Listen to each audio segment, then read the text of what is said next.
Amenez-la-moi maintenant. La voix du roi Ronan Blackwood a résonné dans la grande salle du bastion d'Asheville. C'était comme un tonnerre piégé dans la pierre. Les torches le long des murs se sont courbées sous un vent invisible. Chaque loup dans la pièce en a senti la force au plus profond de ses os. C'était le prix à payer quand on se tenait près d'un roi alpha dont la colère se réveillait. L'air lui-même apprenait à avoir peur. « Oui, mon roi », dit le garde le plus proche de la porte. Il tomba si vite sur un genou que son armure claqua contre le sol. Ronan n'était pas assis sur son trône. Il se tenait à côté, une main posée sur la tête de loup sculptée à son sommet. Ses jointures étaient blanches contre le bois noir. Pendant 3 jours, il avait reçu des rapports. Une jeune humaine errait dans les forêts frontalières d'Asheville. C'était une terre qui n'appartenait qu'aux loups. Pendant 3 jours, ses traqueurs avaient suivi son odeur à travers les pins. Ils observaient, attendant son ordre. Ils s'étaient dit que ce n'était que de la politique. Une humaine traversant la frontière sans y être invitée était une insulte au traité, une insulte aux 2 royaumes. Rien de plus. Mais quelque chose dans sa poitrine, quelque chose de vieux et d'indicible, était agité depuis le premier rapport. Il s'est dit que c'était l'insulte. Il s'est dit beaucoup de choses cette semaine-là qui n'étaient pas vraies. « Mon roi », dit Bran Ironclad, capitaine de sa garde personnelle. Il s'avança, la mâchoire serrée. « Il y a quelque chose que vous devriez savoir avant que nous la fassions entrer. »« Parle !» Elle n'était pas seule dans ces bois. La meute vint la trouver en premier. La pièce devint silencieuse. Même le feu semblait retenir son souffle. La meute vint, des loups renégats exilés de tous les territoires du Nord. Leur crime était trop laid pour être nommé en bonne compagnie. S'ils avaient trouvé une jeune humaine seule et sans protection, Ronan sentit quelque chose se tordre dans ses entrailles. C'était vif et soudain, comme une lame qui tourne. Et il demanda, sa voix devenue dangereusement calme. « Nous sommes arrivés à elle avant. » Bran hésita, choisissant ses prochains mots avec la prudence d'un homme marchant sur de la glace fine, avant qu'il ne soit trop tard. Mais elle n'est pas sortie de ces bois indemnes. « Mon roi, je pense que vous devriez être préparé. »« Je n'ai pas besoin d'être préparé, » dit Ronan froidement. « J'ai besoin qu'elle soit amenée devant moi maintenant. » Bran s'inclina et partit. Ronan s'assit enfin, forçant ses épaules à adopter la posture d'un roi. Un roi qui gouvernait un royaume, pas un homme qui ne pouvait expliquer pourquoi ses mains ne cessaient de trembler. Ils l'ont amené au lever de la lune. Les grandes portes grincèrent en s'ouvrant. 2 gardes entrèrent, portant à moitié, traînant à moitié une petite forme brisée entre eux. La cour de Ronan. Les seigneurs et dames d'Asheville se penchèrent sur leurs bancs. Ils étaient comme des oiseaux charognards, flairant quelque chose d'intéressant. Ils n'avaient pas vu leur roi perdre son sang-froid depuis des années. Ils étaient impatients de voir le spectacle. Ronan ne pensait pas à un spectacle. Il pensait à l'odeur qui lui parvenait de l'autre bout de la salle. Du sang, ancien et nouveau, mêlé à l'épuisement et à la peur. Et en dessous de tout ça, quelque chose qui n'avait aucun sens. Quelque chose qui l'attirait comme un crochet planté dans ses côtes. « Plus près », dit-il. Et sa voix se brisa légèrement sur le mot. Personne d'autre que lui ne sembla le remarquer. Les gardes traînèrent la jeune fille jusqu'au pied de l'estrade et la laissèrent tomber. Elle ne cria pas. Elle s'effondra simplement, comme si crier demandait plus de force qu'il ne lui en restait. « Regarde-moi » ordonna Ronan. Elle ne bougea pas. Quelque chose en lui, le loup, toujours plus proche de la surface qu'il ne voulait l'admettre, tira violemment sur sa laisse. J'ai dit « Regarde-moi » lentement, comme si chaque centimètre lui coûtait. Elle leva la tête. Ronan Blackwood, roi d'Asheville, alpha depuis 300 ans, un homme qui avait traversé des champs de bataille sans scier, oublia comment respirer. Son visage était une carte de la cruauté. Un ecchymose avait avalé la moitié de sa joue, passant du violet au noir. Son œil était enflé, presque fermé en dessous. Sa lèvre était fendue. Des brûlures de cordes entouraient ses poignets comme des bracelets de douleur. Quelqu'un, plusieurs personnes, avaient pris leur temps avec elle. Ce furent ses yeux qui le défirent. Ils étaient gris, comme des nuages d'orage au-dessus de la mer. Et en eux, il n'y avait aucune peur, seulement un terrible épuisement silencieux. Le regard de quelqu'un qui avait déjà abandonné tout espoir et n'avait plus rien à perdre en regardant un roi droit dans les yeux. La rage qui monta en Ronan ne semblait pas être la sienne. Elle semblait plus vieille que lui, plus vieille que son royaume. Une rage qui appartenait à quelque chose d'ancien s'agitant sous sa peau. Les bougies le long du mur vacillèrent et grésillèrent. Du givre rampa silencieusement sur le sol de pierre sous ses bottes. Personne dans la salle n'osa le commenter. « Qui a fait ça ?» dit-il. Ce n'était pas une question. C'était plus proche d'un grognement, bas et roulant. La moitié de la cour recula au son de sa voix. Bran s'avança prudemment. « Mon roi, nous l'avons trouvé comme ça. La meute vaine l'avait. » La jeune fille tressaillit. C'était le premier mouvement qu'elle faisait depuis qu'on l'avait jetée à ses pieds. Et la façon dont son corps se recroquevilla, se préparant à un coup qui ne vint pas, transforma la rage dans la poitrine de Ronan. Elle devint quelque chose de plus froid et de bien plus dangereux. « Réponds-moi, capitaine, » dit Ronan, forçant le grognement à quitter sa voix par pure volonté. « Garrick Vane est six de ces renégats, » dit Bran doucement. « Nous les avons attrapés avant qu'il n'en ait fini avec elle. Ils sont dans les cellules de détention maintenant, mon roi, attendant votre jugement. » Ronan se leva de son trône. Il ne se souvenait pas d'avoir décidé de bouger. Un instant, il était assis, et l'instant d'après, il descendait les marches de l'estrade. Sa cour s'écartait devant lui sans un mot, comme la mer pourrait s'ouvrir devant une tempête qui en avait assez d'être patiente. Il s'accroupit devant la jeune fille. De si près, il pouvait entendre le cliquetis faible et irrégulier de sa respiration. Il pouvait voir le tremblement qui parcourait son corps mince. Le genre de tremblement qui vient d'un corps poussé bien au-delà de ses limites. « Quel est ton nom ?» demanda-t-il, et sa voix, sans sa permission, était devenue douce. Elle le regarda un long moment avant de répondre, comme si elle décidait s'il méritait la vérité. « Sarine, dit-elle. » Sa voix était rauque, écorchée par des cris que personne n'était venu entendre, jusqu'à ce que ces hommes arrivent. « Saren, répéta-t-il. Et le nom s'installa étrangement en lui, comme une clé tournant dans une serrure dont il ignorait l'existence. « Qui t'a envoyé dans ma forêt ?» Un sourire brisé et sans humour traversa sa lèvre fendue. Elle grimaça de douleur, mais ne s'arrêta pas. « Personne ne m'a envoyé, dit-elle. Je suis venu chercher quelque chose qui valait la peine de mourir. Je suppose que j'ai trouvé beaucoup de morts, et rien qui en vaille la peine. » L'honnêteté de ses paroles le frappa comme un coup. Il n'y avait aucune ruse sur son visage, aucune comédie. Juste une jeune fille disant la vérité à un roi, parce qu'elle avait décidé qu'elle n'avait plus rien à protéger en mentant. « Pourquoi ?» demanda Ronan. La question lui échappa avant qu'il ne puisse l'arrêter. Avant qu'il ne se souvienne qu'il était un roi, interrogeant une intruse. Et non, un homme agenouillé, devant quelque chose qu'il ne comprenait pas encore. Elle vacilla. Ses yeux se révulsèrent. Avant que son esprit n'ait rattrapé son corps, les bras de Ronan étaient déjà autour d'elle, la rattrapant avant qu'elle ne heurte le sol. Au moment où sa peau a touché la sienne, toute la salle a semblé basculer. Ce n'était pas une métaphore, c'était une chose physique, une secousse qui remonta le long de ses bras jusqu'à sa poitrine. C'était si vif et soudain qu'il s'entendit faire un son qu'il n'avait pas fait depuis la nuit de la mort de ses parents. Quelque part derrière lui, il entendit plusieurs membres de sa cour allaiter, car ce qui venait de se passer ne s'était pas produit seulement à l'intérieur de lui.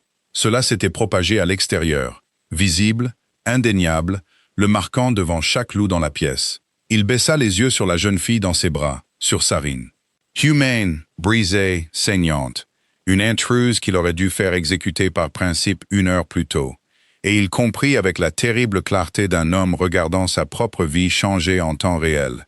Il comprit exactement ce qui lui était arrivé. Les vieilles histoires étaient vraies. Elle était sa compagne, et quelqu'un avait osé poser les mains sur elle. « Bran », dit Ronan, et sa voix était devenue si calme, si contrôlée, qu'elle effraya la cour bien plus que des cris ne l'auraient jamais fait. La meute Vane. Amenez-les dans la cour aux premières lueurs du jour. Oui, mon roi. Ils ne verront pas le deuxième lever de soleil. Une onde de choc traversa la salle. La mort à ciel ouvert, sans protection, était le châtiment le plus ancien et le plus cruel qu'un loup puisse subir. Le genre réservé aux traîtres, au pire des pires. Ronan s'en fichait. Il baissa les yeux sur la jeune fille dans ses bras. Il sentit le fil faible et flottant de son pouls contre sa poitrine. Et il comprit que pour la première fois en 300 ans, il avait trouvé quelque chose dans ce monde qu'il ne pouvait pas se permettre de perdre. « Videz la salle, dit-il, vous tous. Maintenant. » Sa cour s'enfuit sans un seul mot de protestation. Même Bran, aussi loyal soit-il, n'hésita qu'un instant avant de s'incliner et de se retirer. Ses yeux étaient grands ouverts de confusion. Ronan n'avait pas la patience d'expliquer. Seul, Ronan baissa les yeux sur la jeune fille inconsciente dans ses bras. Il sentit la forme de sa vie entière se réorganiser silencieusement et définitivement autour d'elle. « Saren » murmura-t-il, testant à nouveau le nom. Plus doucement cette fois, destiné à personne d'autre qu'elle. « Qu'est-ce que tu m'as fait ?» Il la souleva correctement dans ses bras. Elle ne pesait presque rien. Il pouvait sentir le contour de ses côtes sous le tissu déchiré de sa robe. Il la transporta hors de la salle, à travers des couloirs bordés des bannières de ses ancêtres. Il passa devant des serviteurs qui se plaquaient contre les murs à la vue de leur roi. Il portait une humaine si prudemment, comme si elle était faite de verre et de chagrin. Il ne savait pas encore ce qu'il ferait de la meute vaine, du traité, d'un royaume qui n'accepterait pas facilement une reine humaine. Il ne savait pas ce qu'elle penserait de lui quand elle se réveillerait, et se souviendrait exactement de quel genre de créature l'avait porté à travers ces couloirs. Il savait seulement que quoi qu'il arrive, il n'y ferait plus face seul. Et pour un homme qui avait passé 3 siècles à se convaincre qu'être seul était la même chose qu'être fort, cette seule prise de conscience était plus effrayante que tout ce que la meute vaine aurait pu lui faire. Saran se réveilla dans le silence. Et le silence, après tout ce qu'elle avait vécu, ressemblait à une sorte de miracle. Pendant des semaines, elle avait perdu le compte du nombre de fois où elle s'était réveillée dans la douleur. La corde mordant ses poignets, des rires qui n'étaient pas bienveillants. Son corps avait appris à se préparer à l'instant où la conscience revenait. Chaque muscle se contractait avant même que son esprit ne comprenne. Mais cette fois, il n'y avait rien contre quoi se préparer. Pas de douleur, pas de corde. Seulement de la chaleur, le poids doux des couvertures et un silence si complet qu'elle avait l'impression de flotter.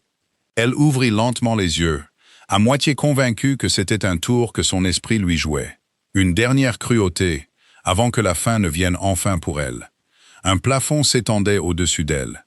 Du bois sombre sculpté en forme de loup courant, éclairé par la lumière dorée et basse des bougies. Pas le plafond de terre de la cellule, où la meute vain l'avait gardé.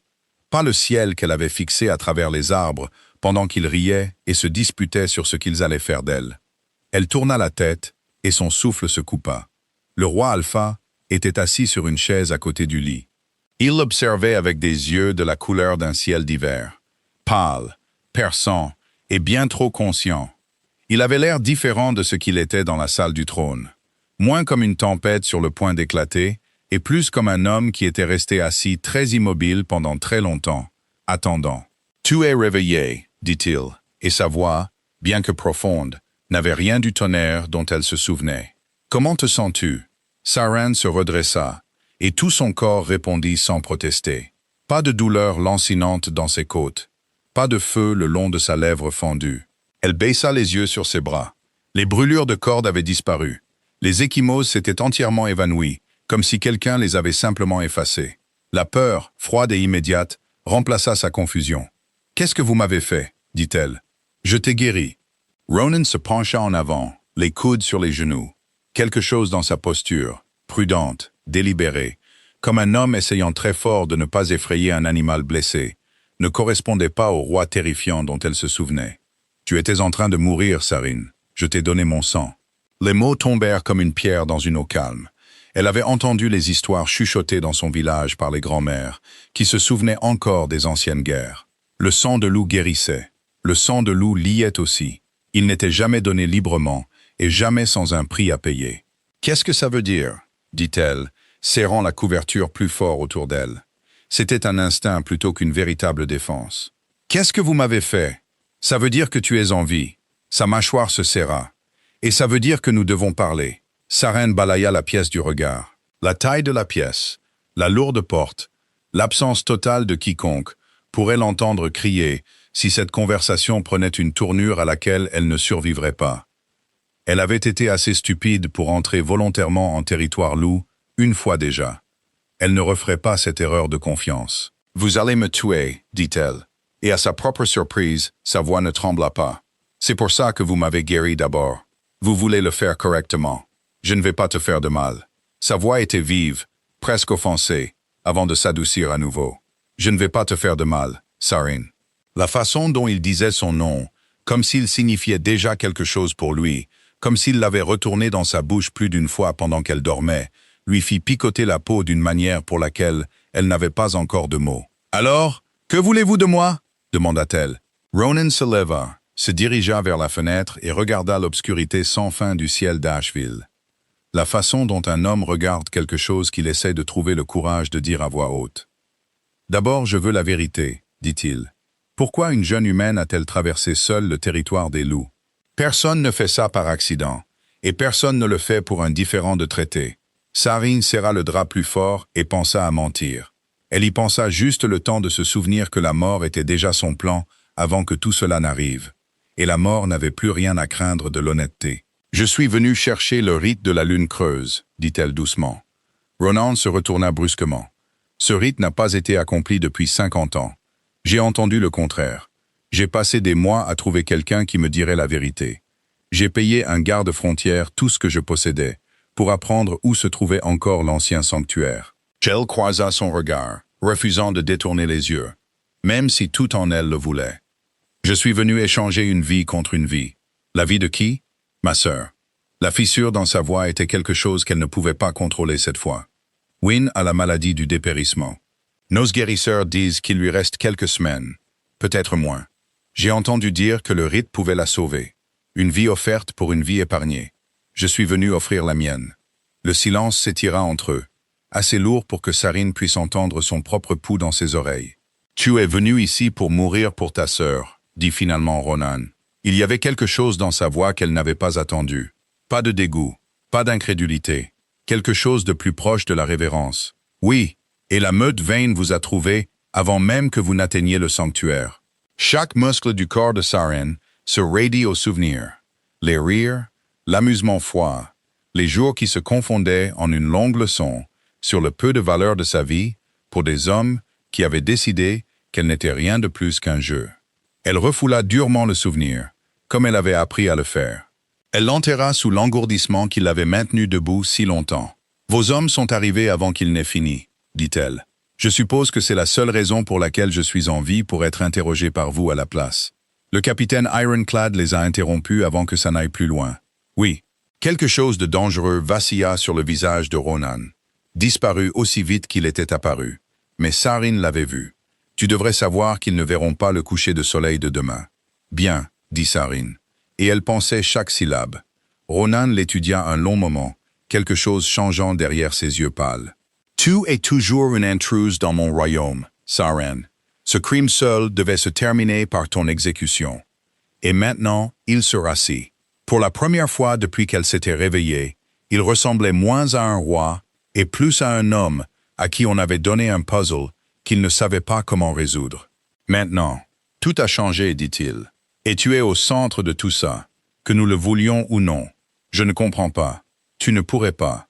Il l'étudia attentivement. Dis-moi, depuis que tu t'es réveillé, as-tu ressenti quelque chose d'étrange? Une attraction? Une chaleur quelque part que tu ne peux pas tout à fait situer? Sarine fronça les sourcils, et ce n'est qu'une fois qu'il lui a demandé qu'elle le remarqua. Une chaleur au fond de sa poitrine qui n'était pas là avant. Un fil qui semblait s'étirer invisiblement vers l'homme en face d'elle. Elle avait supposé que c'était un simple soulagement, de la gratitude d'être en vie.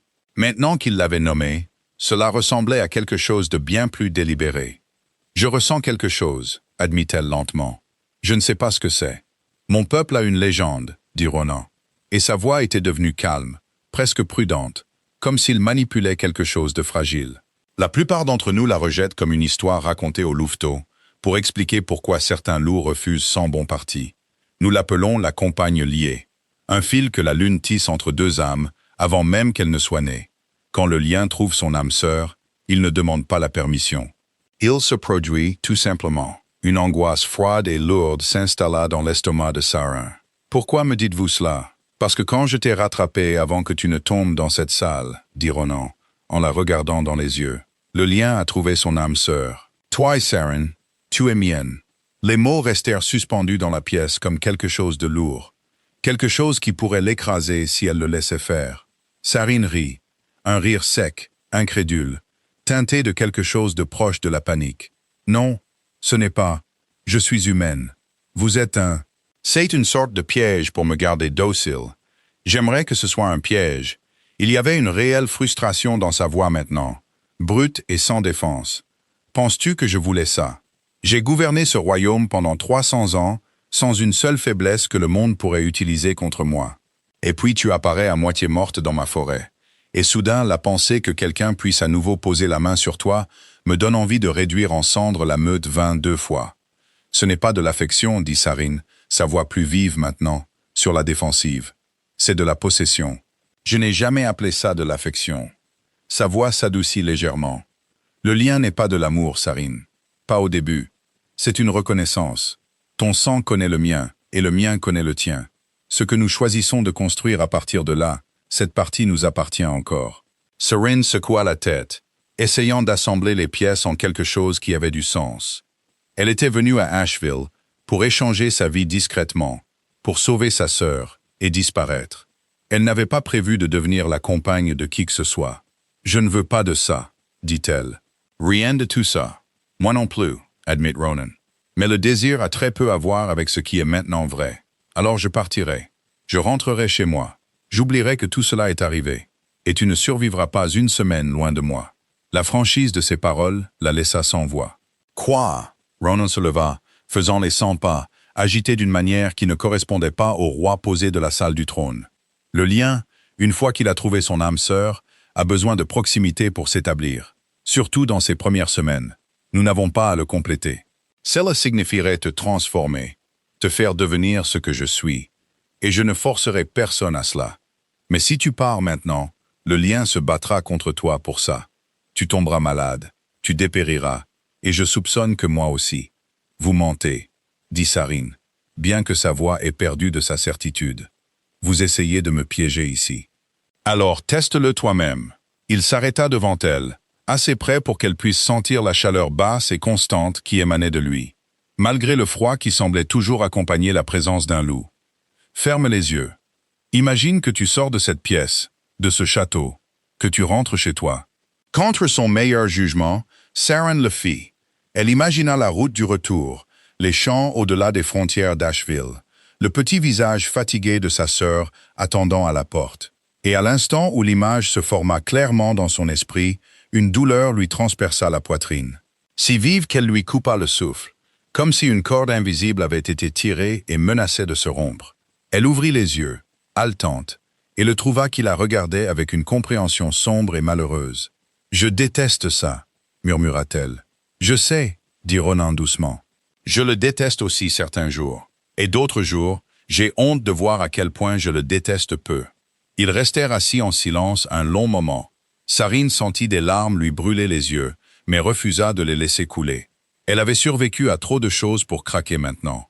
Pas devant un roi qui avait déjà vu toutes les blessures que la meute vaine lui avait laissées. « Ma sœur, dit-elle finalement, elle est toujours mourante. Je l'ai laissée tomber. » Quelque chose changea dans l'expression de Ronan, une décision se formant derrière ses yeux. « Et si ce n'était pas le cas, dit-il, que voulez-vous dire?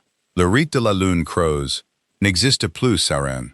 Je l'ai aboli moi-même il y a 50 ans, quand j'ai appris combien d'humains étaient trompés et détruits par de fausses promesses de remèdes miracles. » Il fit une pause. « Mais je suis le roi Alpha.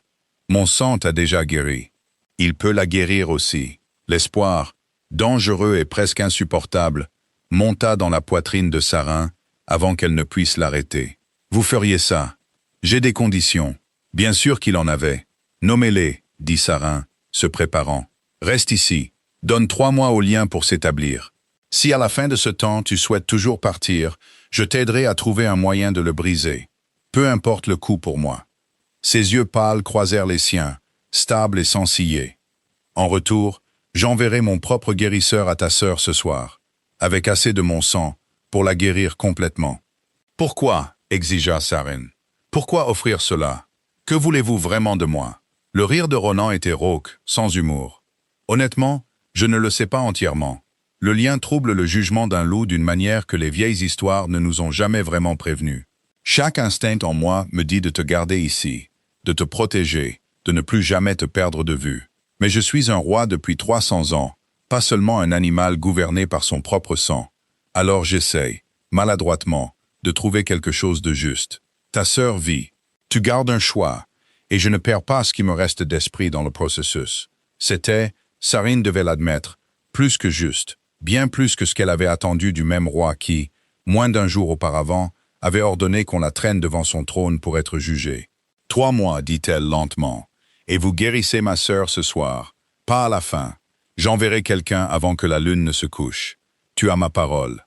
La parole d'un roi qui a régné 300 ans sans jamais avoir eu besoin de la tenir à quelqu'un de plus faible que lui. La parole de ton compagnon, corrigea Ronan, calme et certaine. Ce qui, que tu le crois ou non, signifie quelque chose de bien plus lourd.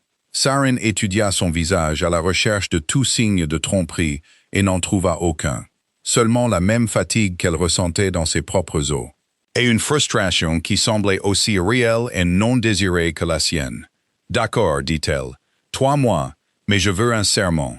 Un vrai, pas une promesse. Votre espèce semble prendre le sang au sérieux. Alors faisons-le par le sang. Quelque chose comme du respect traversa le visage de Ronan. D'accord. Il tira une petite lame de sous sa cape et fit une entaille peu profonde sur sa paume, puis lui offrit le couteau. Sarin n'hésita qu'un instant avant de faire de même, sifflant doucement à la piqûre. Il pressa leurs paumes saignantes l'une contre l'autre. Un pouvoir traversa le contact, chaud et électrique, s'enfonçant dans sa peau, comme quelque chose de vivant.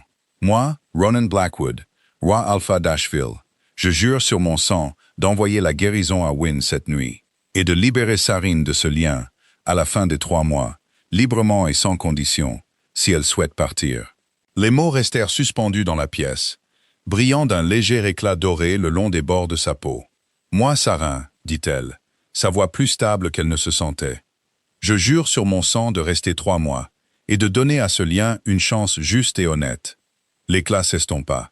Quand Ronan relâcha sa main, la coupure sur sa paume avait déjà commencé à se refermer. « J'enverrai un message à Wynne ce soir, dit-il en se levant. Le capitaine Ironclad prendra les détails pour la trouver. Merci, dit Sarin, et le mot semblait étrange dans sa bouche. De la gratitude offerte au même roi qui l'avait terrifié quelques heures auparavant. À la porte, Ronan s'arrêta. Sarin, la meute vaine qui t'a blessé. Il meurt au lever du soleil. Je voulais que tu l'entendes de ma part. Bien, dit-elle à nouveau, et elle le pensait avec tout ce qui lui restait.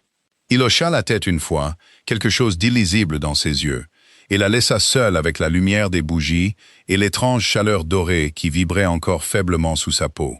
3 mois, pensa-t-elle, en regardant les loups sculptés au plafond. 3 mois avec le roi Alpha d'Ashville. Elle pressa une main sur sa poitrine, à l'endroit où le lien brillait, chaud et inconnu. Et elle essaya très fort de ne pas penser à quel point elle s'était sentie en sécurité au moment où sa main s'était refermée sur la sienne. 6 semaines passèrent au bastion d'Ashville, comme une saison que Sarin n'avait jamais vécue auparavant. Elle avait maintenant ses propres appartements, plus petits que ceux du roi, mais plus grandioses que tout ce qu'elle avait connu dans sa vie. Elle avait des serviteurs qui ne tressaillaient plus ouvertement à sa vue. Mais elle surprenait encore leurs regards de côté, entendait encore les chuchotements qui la suivaient dans les couloirs. L'humaine, la compagne du roi, la fille qui était sortie vivante des mains de la meute vaine. Elle était autorisée à se promener dans la plupart du château. La seule règle sur laquelle Ronan restait ferme était le mur lui-même. Elle ne devait pas quitter le domaine du bastion d'Ashville sans escorte. « La forêt n'est pas sûre pour toi », lui dit-il la première semaine, sa voix ne laissant aucune place à la discussion. Même guéri, même lié, chaque loup à moins de 150 kilomètres peut sentir ce que tu es pour moi maintenant. Certains respecteront ça, d'autres ne verront qu'une opportunité. Elle avait voulu argumenter. Elle ne l'a pas fait, car une petite partie honnête d'elle-même se souvenait exactement de ce que le manque de sécurité lui avait coûté la dernière fois qu'elle avait fait confiance à son propre jugement plutôt qu'à la prudence. Des nouvelles étaient arrivées de son village dans les 2 premières semaines. Elles étaient portées par Bran Ironclad lui-même, livrées avec plus de douceur que Sarin n'en attendait d'un homme bâti comme une montagne. Wynne avait été guéri. La couleur était revenue sur ses joues quelques heures après le traitement. Elle marchait, riait, demandait constamment où sa sœur avait disparu. Sarin avait répondu avec la seule version de la vérité qu'elle pouvait supporter de mettre sur papier. « Je suis en sécurité. Je t'expliquerai tout quand je le pourrai. S'il te plaît, fais-moi confiance encore un peu. » Le mensonge par omission pesa lourdement sur sa poitrine pendant des jours. Comment pouvait-elle expliquer tout cela dans une lettre? « Je suis la compagne du roi Alpha d'Ashville, liée à lui par une magie du sang que je n'ai pas demandée, et je suis en train de décider si je le déteste ou non. Wynne penserait que le chagrin avait finalement brisé son esprit. La vie à l'intérieur du château prit un rythme étrange et prudent. Ronan gouvernait pendant la journée. Des disputes entre meutes, des traités avec les territoires voisins, le travail incessant de maintenir un royaume uni. Sarine n'avait jamais envisagé cela du point de vue d'un trône. Mais chaque soir, sans faute, il venait la trouver. Parfois, il partageait un repas dans un silence quasi total, lui la regardant plus qu'il ne mangeait. Parfois, il se promenait dans les jardins, qui fleurissaient étrangement et magnifiquement, même sous le ciel crépusculaire permanent d'Asheville. Des fleurs qui avaient appris à s'ouvrir au clair de lune plutôt qu'au soleil. Il parlait. C'était la partie à laquelle Sarine ne s'était pas attendue. Elle était entrée dans ce château en se préparant à un monstre. À la place, elle avait trouvé un homme plus vif et plus étrange que n'importe quelle histoire ne l'y avait préparé. Il était direct au point d'être impoli certains jours, et étonnamment drôle d'autres, avec un humour sec qui la surprenait et la faisait rire, avant qu'elle ne se souvienne qu'elle était censée être encore en colère contre lui. Il écoutait aussi, écoutait vraiment. D'une manière qui lui donnait l'impression, pour la première fois depuis plus longtemps qu'elle ne pouvait s'en souvenir, que sa voix comptait réellement pour quelqu'un. « Tu as grandi dans la pauvreté », dit-il un soir dans la bibliothèque. Ce n'était pas une question. « Comment le saviez-vous ? La façon dont tu tiens ta fourchette, comme si on pouvait te l'apprendre. » Son ton ne contenait aucune cruauté, seulement de l'observation, et la façon dont tu remercies les serviteurs à chaque fois, comme si tu n'avais pas l'habitude d'être servi. Sarine sentit son visage chauffer, embarrassé d'être si facilement lu. Mes parents sont partis quand j'avais 12 ans. Il n'y avait plus que Wynne et moi après ça.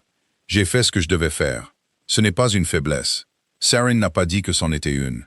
Ton visage l'a dit pour toi. Elle l'avait fusillé du regard, et il avait souri.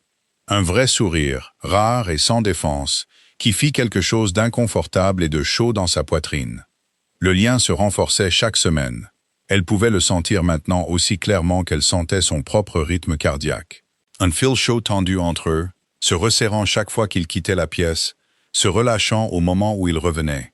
Quand il était près d'elle, elle se sentait plus stable, plus calme. Quand il était parti, elle se surprenait à écouter ses pas dans le couloir et détestait à quel point elle voulait les entendre. C'est ça le piège, réalisa-t-elle une nuit, allongée, éveillée, fixant le plafond. Pas les murs, pas le serment de sang. Le vrai piège, c'est la facilité avec laquelle on pourrait tomber dedans. « Tu es distraite ce soir, » dit Ronan. Ils étaient dans la bibliothèque, une pièce si vaste qu'elle semblait avaler le son. Les étagères montaient plus haut que ce que Sarine pouvait voir dans la faible lumière. C'était devenu son endroit préféré dans le château. Ronan avait pris l'habitude de la rejoindre là la plupart des soirs, s'installant dans le fauteuil en face du sien, avec un livre qu'il semblait rarement lire. Désolé. Sarine ferma le livre qu'elle fixait sans en absorber un seul mot. Je pensais juste à quel point tout cela est étrange. Elle leva les yeux vers lui. Il y a 6 semaines, je voulais mourir. Maintenant, je suis assise dans la bibliothèque d'un roi loup, à lire des histoires plus anciennes que tout mon royaume. J'ai de vraies conversations avec le même homme qui a ordonné qu'on me traîne devant son trône. Elle pencha la tête. Comment une personne peut-elle simplement s'adapter à ça? Les humains s'adaptent plus vite que vous ne le pensez, dit Ronan. C'est probablement pour ça que vous avez survécu aussi longtemps, étant aussi fragile que vous l'êtes. Merci pour ce rappel réconfortant. Il sourit, ce sourire rare et sans défense, et le cœur de Sarine fit quelque chose d'inopportun et de traître en réponse. « Puis-je vous demander quelque chose ?»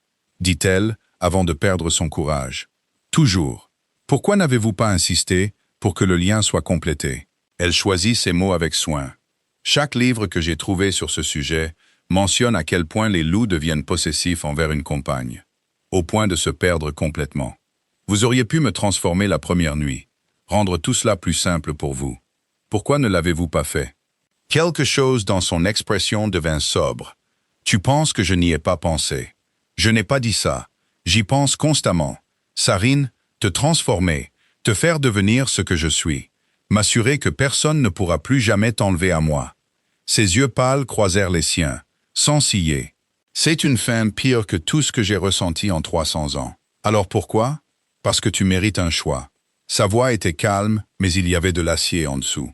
Tu es entré dans mon royaume sans en avoir aucun. Aucun mot à dire sur ce qui t'est arrivé. Aucun contrôle sur ton propre destin. Je ne serai pas une personne de plus qui décide de ta vie pour toi. Si tu es un jour transformé, ce sera parce que tu l'as choisi. Pas parce que je t'ai enlevé ce choix. Les mots la frappèrent plus fort que prévu, atterrissant quelque part de vieux et de tendre. Toute sa vie avait été façonnée par les choix que d'autres avaient faits sans elle. Ses parents qui partaient. Les anciens du village qui décidaient qu'une fille malade et sa sœur ne valaient pas leur charité. Même sa marche dans la forêt d'Asheville était née du désespoir déguisé en décision. Personne ne lui avait jamais offert un vrai choix auparavant, pas une seule fois. « Et si je ne le choisis jamais ?» demanda-t-elle doucement. « Et si à la fin des 3 mois, je veux toujours partir ?» La douleur vacilla sur le visage de Ronan, disparaissant presque avant qu'elle ne puisse la voir. « Alors j'honorerai mon serment. Je t'aiderai à briser le lien, et je te laisserai partir. Ça vous fera du mal. Oui, ça pourrait vous tuer. Possiblement, dit-il avec un haussement d'épaules forcé et négligent, qui ne correspondait pas à la tension de ses épaules. J'ai vécu 300 ans. Si c'est ce qui doit finalement m'achever, qu'il en soit ainsi. » Sa reine se leva brusquement, frustrée par lui, par elle-même, par un lien impossible qu'aucun d'eux n'avait demandé. « N'agissez pas comme si votre vie n'avait pas d'importance. N'en a-t-elle pas ?» Ronan se leva aussi, se dirigeant vers elle avec la grâce lente et délibérée qui donnait toujours l'impression que la pièce était plus petite. « J'ai tué Sarine. Pas toujours pour survivre, parfois simplement parce que je le pouvais. Parce qu'il fut un temps dans ma vie où les humains n'étaient rien pour moi. Juste une menace à écraser avant qu'elle ne devienne assez grande pour compter. Il y a des villages qui racontent encore des histoires sur moi aux enfants pour qu'ils se tiennent bien. » Il s'arrêta juste devant elle, assez près pour qu'elle doive pencher la tête en arrière pour soutenir son regard. « Pourquoi une vie comme la mienne devrait-elle compter autant que vous semblez le penser? »« Parce que les gens changent, » dit Sarin, sa voix instable mais certaine. « Parce que l'homme qui se tient devant moi en ce moment n'est pas le même que celui dont parlent ces histoires. » Elle s'arrêta, les mots se coinçant durement dans sa gorge. « Parce que quoi? Parce que je ne veux pas que vous mouriez, » murmura-t-elle. Je ne sais pas quand c'est devenu vrai, mais ça l'est. L'air entre eux changea, chargé et fragile à la fois. Ronan leva lentement une main, lui donnant toutes les chances de s'éloigner. Il lui prit doucement le visage dans sa paume. Son contact était frais, mais le lien chanta sous sa peau. Une chaleur se propagea à partir de l'endroit où il la touchait. « Saren » dit-il, son nom une chose basse et révérencieuse sur sa langue. « Dis-moi d'arrêter. Dis-moi que tu ne ressens pas ça. » Elle aurait dû. Elle aurait dû reculer, reconstruire chaque mur qu'elle avait passé 6 semaines à maintenir soigneusement. Mais 6 semaines d'honnêteté et de douce gentillesse avaient usé ces murs plus qu'elle ne voulait l'admettre.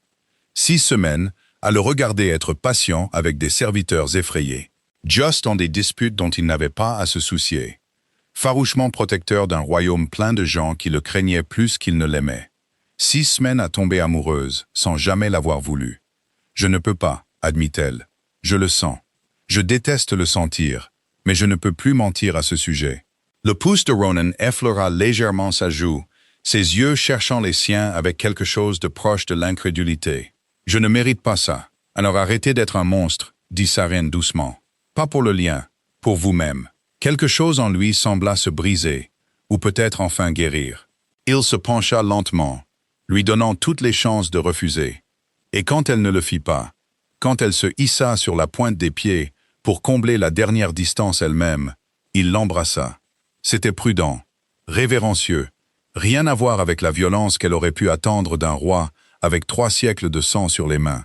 Ses lèvres étaient fraîches contre les siennes, mais le lien entre eux s'enflamma, chaud et brillant, chantant dans ses veines comme quelque chose qui rentrait enfin à la maison. Quand ils se séparèrent, Sarine respirait fort. Ronan, exaspérément, ne l'était pas. « Alors ?» dit-il, sa voix plus rauque que d'habitude. « Est-ce que ça veut dire que tu restes ?» Sarine rit malgré elle, malgré tout. « Il me reste encore 6 semaines sur notre accord. » Ce n'était pas une réponse. « Je ne sais pas encore, » admit-elle, reculant juste assez pour le regarder correctement. « C'est encore tellement, si rapide. » Elle pressa une main sur sa poitrine, sur la chaleur qui ne s'était pas estompée depuis que ses lèvres avaient quitté les siennes. « Mais je suis prête à voir où ça mène. »« Ça me va, » dit Ronan, et il l'embrassa à nouveau. Les semaines qui suivirent furent plus douces que tout ce que Sarine s'était permis d'espérer. Il y avait encore de la peur mêlée à tout ça, La peur d'un lien qu'aucun d'eux n'avait choisi. La peur d'un avenir qui avait de moins en moins de sens plus elle le regardait. Mais il y avait aussi, indéniablement, de la joie. Ronan souriait plus facilement maintenant. Il riait vraiment à ces terribles blagues, celles auxquelles Wynne avait l'habitude de grogner à leur petite table de cuisine. Il lui montra des parties du château que même sa propre cour ne connaissait pas. Un jardin caché derrière l'aile, et où les fleurs de lune poussaient sauvages et indomptées.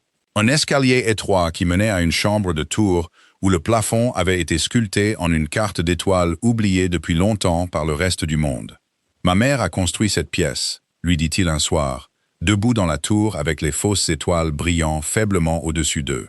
Avant de mourir, elle disait qu'un roi avait besoin d'un endroit dans son royaume où personne ne pouvait le trouver et ne rien exiger de lui. Que lui est-il arrivé? Quelque chose trembla brièvement dans son expression avant qu'il ne réponde. Elle et mon père ont été tués quand j'étais jeune. Un soulèvement au sein de notre propre cour avant que je ne sois assez fort pour tenir le trône moi-même. Mon oncle Cassian a gouverné comme régent jusqu'à ma majorité. Sarine étudia attentivement son visage, remarquant la tension autour de sa mâchoire qui n'était pas là un instant auparavant. « Vous ne parlez pas beaucoup de lui, votre oncle. Il n'y a pas grand-chose à dire, dit Ronan d'un ton qui ferma le sujet aussi fermement qu'une porte. Il me sert maintenant de conseiller principal. Un bon, quand ça l'arrange. Quelque chose dans la façon dont il le dit poussa Sarene à classer les mots plutôt qu'à insister. Elle avait appris au cours de ces semaines que Ronan donnait des informations comme un loup donnait un territoire, prudemment et seulement quand il jugeait que c'était sûr. Elle ne forcerait pas ce qu'il n'était pas encore prêt à donner librement. À la place, elle lui parla de ses propres pertes, de ses parents qui étaient partis en hiver et n'étaient jamais revenus. Que ce soit par la mort ou simple abandon, ni elle ni Wynne ne l'avaient jamais su. Elle parla des années qui suivirent, à faire n'importe quel travail que le village laissait faire à une fille de son âge. Gardant Wynne nourrie et au chaud, et plus tard, la gardant en vie, alors que la maladie du dépérissement la rongeait lentement. « Tu l'as élevée, » dit Ronan doucement. « Pas tes parents, toi. Il fallait bien que quelqu'un le fasse. Cela a demandé plus de courage que tu ne sembles le réaliser. Ou plus de désespoir, » rétorqua Sarene, bien que les mots aient moins de mordant que d'habitude. Le courage et le désespoir, dit Ronan, portent souvent le même visage. Des nouvelles régulières de Wynne arrivaient par Bran, que Sarene avait commencé à soupçonner d'apprécier son rôle de messager bien plus qu'il ne le laissait paraître. Elle le surprit à sourire à ses lettres plus d'une fois, avant de les lui remettre. Wynne s'épanouissait, de retour à l'école, assez forte maintenant pour courir la longueur de la place du village sans s'arrêter. Une chose qu'elle n'avait pas pu faire depuis plus d'1 an. « Où es-tu allé, Sarine ?» Demandait une lettre, l'écriture plus stable que Sarine ne s'en souvenait depuis des mois. « Es-tu en sécurité? Tu me manques. S'il te plaît, rentre bientôt à la maison. » Sarine lut cette lettre 3 fois avant de pouvoir la poser. La culpabilité pesait lourdement et familièrement sur sa poitrine. Elle avait sauvé la vie de sa sœur. Elle était aussi, ce faisant, devenue quelqu'un que sa sœur ne reconnaîtrait pas si elle la voyait maintenant.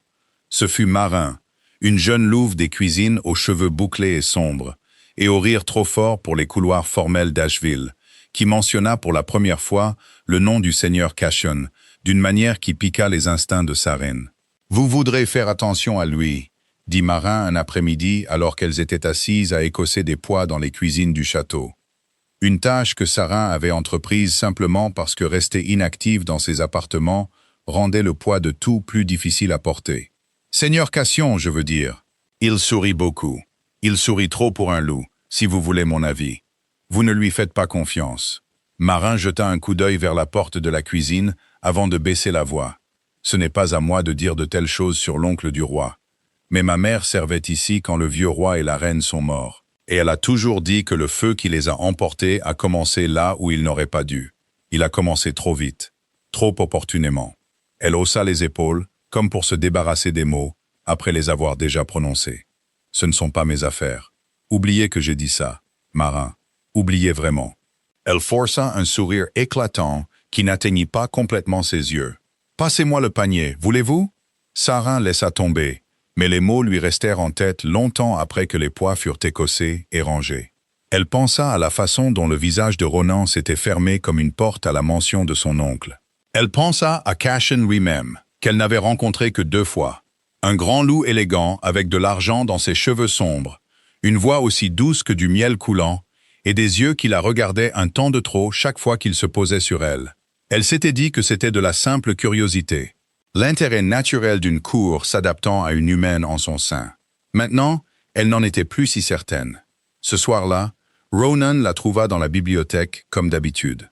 Mais quelque chose dans sa posture était différent, plus tendu, plus sur la défensive que la chaleur facile qui s'était installée entre eux ces dernières semaines. « Vous semblez troublé, dit Saren en fermant son livre. « Affaire du conseil. » Il s'assit en face d'elle, bien que ses yeux restent distants, fixés sur quelque chose qu'elle ne pouvait pas voir. « Cassian croit que j'avance trop vite dans les négociations du traité humain. Il pense que je suis distrait. » La poitrine de Saren se serra, bien qu'elle garde une voix légère. « Êtes-vous distrait ?» Le regard de Ronan se posa enfin sur elle, et quelque chose dans son expression s'adoucit, malgré la tension encore visible dans ses épaules. « Complètement, admit-il, mais pas de la manière dont il l'entend. » Que veut-il dire par là alors? Ronan hésita, choisissant ses mots avec un soin évident. Cassian ne fait pas entièrement confiance aux liens. Il croit qu'une compagne humaine affaiblit la position du royaume, que nos ennemis y verront une vulnérabilité à exploiter. Il secoua la tête. Il n'a pas tort de dire que c'est dangereux. Il a tort sur ce qu'il faut faire en réponse. Et que pense-t-il qu'il faille faire? Il ne l'a pas dit clairement, admit Ronan. Mais je connais mon oncle. Il ne soulève pas une préoccupation sans avoir déjà une solution préparée. Un petit sentiment de froid s'installa dans l'estomac de Saren, un sentiment qu'elle ne pouvait pas tout à fait nommer. Ronan, lui, faites-vous confiance? La question resta en suspens un moment de trop, avant qu'il ne réponde. Je lui ai fait confiance toute ma vie, dit finalement Ronan. Il m'a élevé après la mort de mes parents. Il a maintenu ce royaume uni quand j'étais trop jeune et trop brisé pour le faire moi-même. Il croisa son regard. Mais dernièrement, je me pose des questions que je n'avais jamais pensé à poser auparavant. Et je n'aime pas encore où ces questions mènent. Sarine tendit la main à travers l'espace entre eux et prit la sienne. Le lien se réchauffa instantanément au contact. Un petit réconfort constant contre le malaise qui s'accumulait dans la pièce. « Quoi que vous trouviez, » dit-elle doucement, « vous n'aurez pas à y faire face seul. » Quelque chose dans son expression se détendit légèrement. « Tu dis ça comme si tu avais déjà décidé de rester. »« Je n'ai encore rien décidé, » dit Saren, bien que les mots semblent moins vrais qu'il y a un mois. Mais je pensais ce que j'ai dit. Quoi que cela devienne, je ne vais nulle part tant que je ne connaîtrai pas la vérité. Ronan leva sa main et déposa un baiser sur ses jointures, ses yeux ne la quittant jamais. « Alors trouvons la vérité ensemble, dit-il. Quoi qu'il nous en coûte. » Aucun d'eux ne comprenait encore exactement combien cette vérité coûterait. Ce fut Bran qui remarqua le premier le changement dans le comportement de Cassian. Un changement si petit que la plupart l'auraient manqué. Mace Bran avait passé 30 ans à lire les humeurs de loups puissants pour gagner sa vie, et il ne manquait pas les choses par accident. Il a posé des questions sur les lettres de la jeune humaine, dit Bran à Ronan doucement un soir après la levée du conseil. Spécifiquement sur sa sœur. Où se trouve le village? Qui le garde? La mâchoire de Ronan se serra. Pourquoi aurait-il besoin de savoir ça? Je ne sais pas, mon roi, mais je n'ai pas aimé la façon dont il a demandé. Ronan classa l'information avec un malaise croissant qu'il ne pouvait pas entièrement expliquer, même à lui-même. Cassian avait toujours été prudent, calculateur. Un loup qui se déplaçait dans les jeux politiques, comme la plupart des loups se déplacent dans une chasse. Patient, précis, toujours 3 pas en avance. Cette patience avait autrefois fait de lui un excellent régent. Dernièrement, elle piquait les instincts de Ronan avec quelque chose de plus proche de l'effroi. Il ne dit rien à Saren ce soir-là. Il se dit que c'était pour la protéger d'une inquiétude qui pourrait ne mener à rien. Il en viendrait à regretter ce silence. Saren trouva la pièce par accident. Elle explorait l'aile la plus ancienne et la moins utilisée du château, un après-midi tranquille. Agitée d'une énergie qu'elle ne parvenait pas à calmer. C'est alors qu'elle remarqua une porte étroite cachée derrière une tapisserie, représentant une bataille d'une guerre oubliée depuis longtemps. Elle n'était pas verrouillée, simplement raide par manque d'usage. Et la curiosité, toujours sa faiblesse, l'emporta sur la prudence. À l'intérieur se trouvait un petit bureau, épais de poussière, clairement intact depuis des années. De vieux registres bordaient les étagères, des archives des finances du royaume remontant à des décennies. Sarin aurait pu en rester là, aurait pu simplement fermer la porte et continuer sa promenade. Si un nom sur un registre ouvert n'avait pas attiré son œil. Paiement autorisé, G. Vane. Montant substantiel. Objet, service rendu, frontière sud. La date était récente, des semaines avant qu'elle n'ait jamais mis les pieds dans la forêt d'Asheville. Son sang se glaça. G. Vane. Garrick Vane, chef de la meute de renégats qui l'avait torturé pendant des jours avant que les gardes de Ronan n'interviennent. Et la signature d'autorisation, petite et élégante, reconnaissable même dans la pénombre. C. Thorne Cashen. Sarin resta figé, le registre tremblant légèrement dans ses mains. Son esprit s'emballait pour donner un sens à ce qu'elle regardait. Cela pouvait ne rien signifier. Ce pouvait être une affaire sans rapport, une coïncidence de nom ou de date. Elle voulait désespérément que cela ne signifie rien. Mais le timing correspondait trop parfaitement, trop cruellement, avec tout le reste.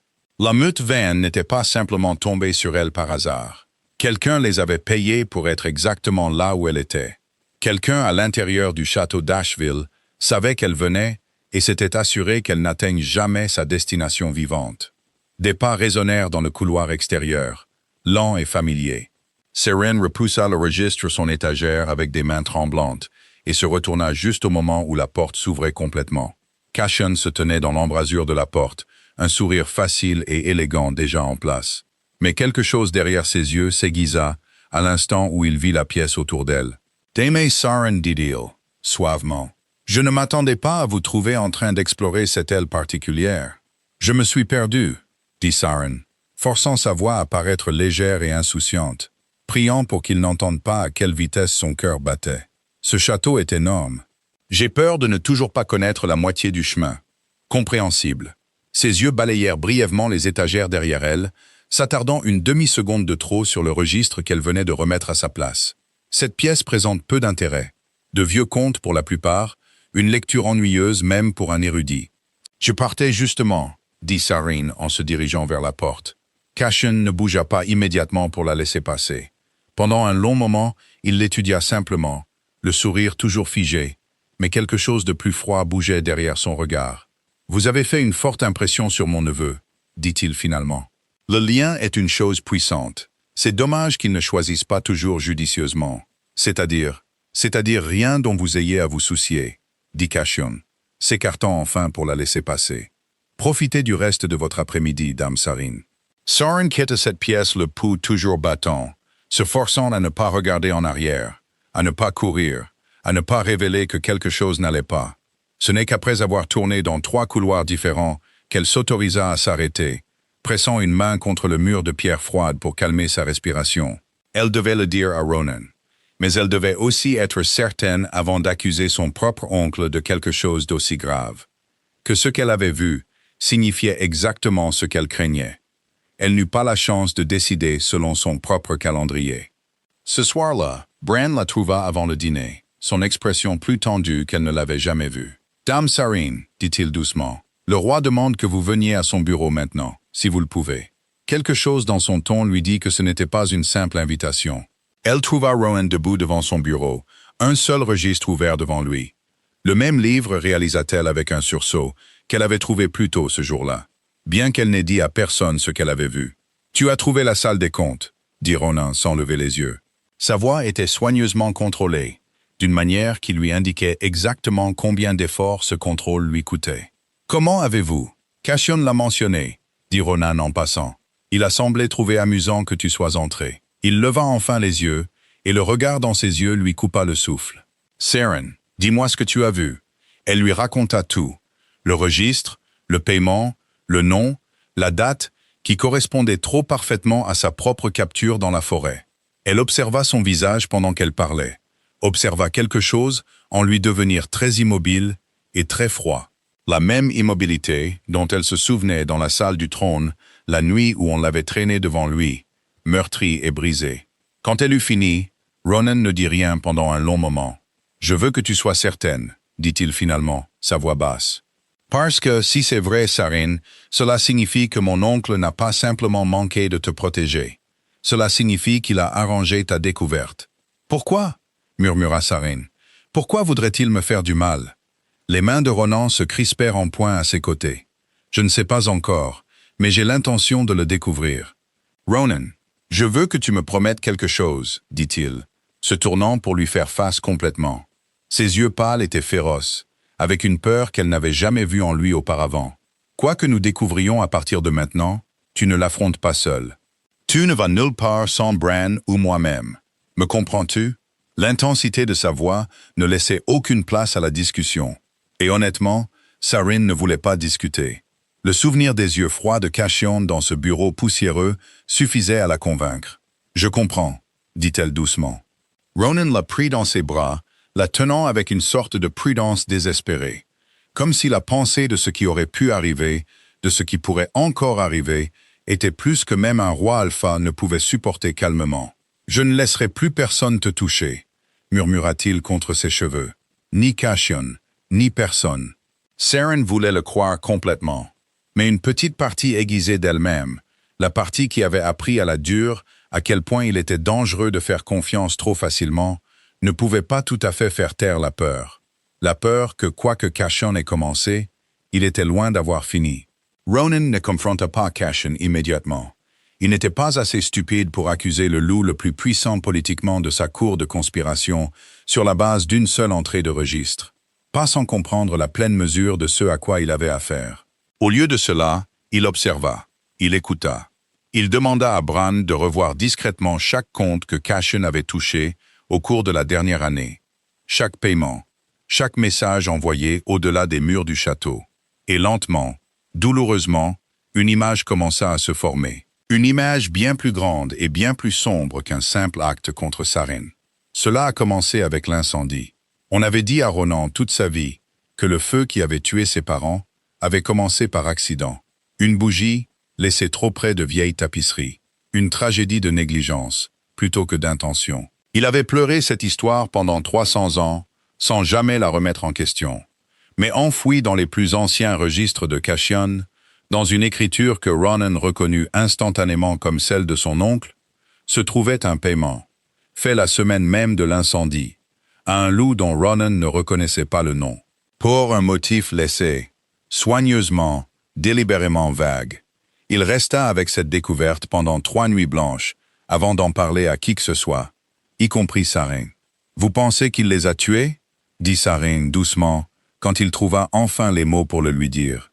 Ils étaient assis ensemble dans la tour au plafond étoilé qui était devenue, sans qu'aucun d'eux ne le prévoie, entièrement la leur. « Vos parents. »« Je pense, » dit Ronan lentement, « que pendant 300 ans, j'ai appelé famille un homme qui m'a peut-être tout pris pour obtenir le pouvoir qu'il détient encore aujourd'hui. Pourquoi aurait-il attendu si longtemps pour agir à nouveau? S'il voulait le trône, pourquoi ne pas vous l'avoir pris directement il y a des années? Parce qu'un régent qui assassine un enfant roi ne gagne rien d'autre que la guerre, dit Ronan. Mais un régent qui guide discrètement ce roi façonne ses décisions, le maintient dépendant et reconnaissant pendant 30 ans. Ce régent conserve son pouvoir sans jamais avoir à le prendre de force. Sa mâchoire se serra. Je crois qu'il avait l'intention de gouverner à travers moi indéfiniment.